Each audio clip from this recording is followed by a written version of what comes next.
A few weeks ago, I discussed the likely emergence of sodium-ion batteries in stationary storage markets, pointing to a 60 gigawatt-hour collaboration inked by Chinese battery manufacturing behemoth Kelty with another Chinese partner.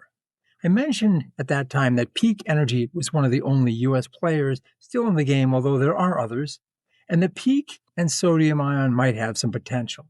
At that time, I also noted that Ford had shifted one of its battery plants from being designated solely for EVs to grid applications, this being a sign that the storage market was finally big enough to merit its own increasing attention from multiple players. Indeed, the Solar Energy Industries Association reports in its May update that in Q1 of this year, U.S. battery energy storage installations hit 9.7 gigawatt hours, the largest Q1 to date, and a 32% year-over-year jump. Most of that was utility scale at 7.8 gigawatt hours and 1.5 gigawatts. By 2030, SEIA expects the market to surpass annual installations of 110 gigawatt hours with a cumulative 613 gigawatt hours installed. As an aside, why is SEIA so keen on batteries, the solar energy industry? Well, why does peanut butter get so excited about jelly? They complement and really need each other. Without jelly, peanut butter sales would slump like you read about. Same thing with solar. You need storage to make it better.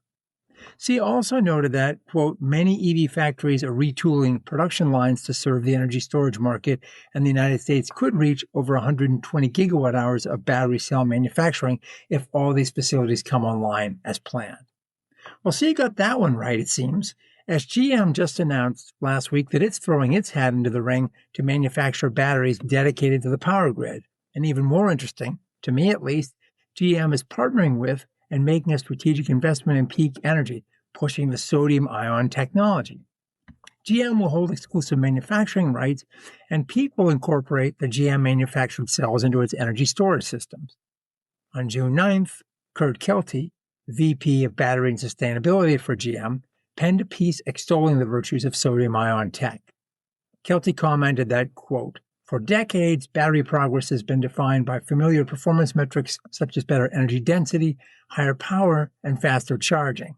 These headline metrics still matter, especially in electric vehicles, but as electricity demand rises and data centers consume a growing share of U.S. power, the battery conversation is changing, unquote. There he noted it's about reliability and affordability over long periods of time in real-world conditions. And that, Kelty said, is what makes sodium-ion battery technology so compelling. And it's why GM is partnering with Peak Energy to develop next-gen sodium-ion battery cells specifically for the grid. Kelty stated, quote, we believe sodium-ion will be a defining chemistry for grid-scale energy storage system in the years ahead. I happen to think Kelty's right. As I noted previously, the sodium chemistry is stable, operating more safely over a broad range of temperatures than your typical lithium-based battery. It's less expensive as well, and if you cycle these things every day, some of them have an estimated 20,000 cycles, so they can go a half a century before reaching the end of their useful lifespan. Kelty asserts that sodium-ion systems also have the potential to operate without active cooling, the same thing that Peak's been saying, and with far less system complexity. So less hardware and maintenance are required, and there are fewer parasitic energy losses related to cooling. One last advantage noted by Kelty. The tech is immature, which is actually a good thing. It means there's plenty of room for future improvement in the tech.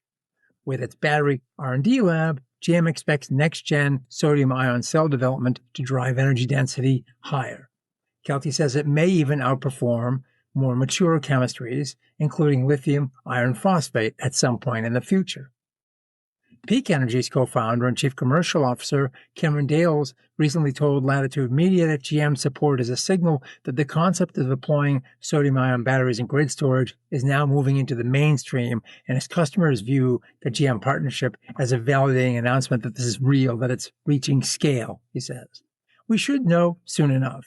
GM plans on prototyping sodium-ion cells for stationary storage at its Wallace Battery Cell Innovation Center by the end of 2026, with a goal of commercialization in the market by 2028.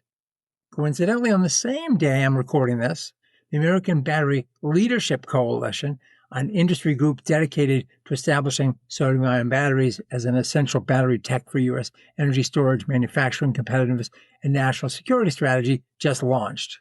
Its mission is to advocate for federal policies supporting rapid commercialization and deployment of sodium-ion technology, and it touts the fact that it can be U.S.-made and doesn't rely on Chinese supply chain. In its press release, the coalition claims that American companies have already announced more than 15 gigawatt hours of planned sodium-ion storage offtakes. With the GM peak announcement, perhaps that number will advance even more quickly. This technology is certainly one to watch. Well, thank you for watching this week, and we'll see you again soon.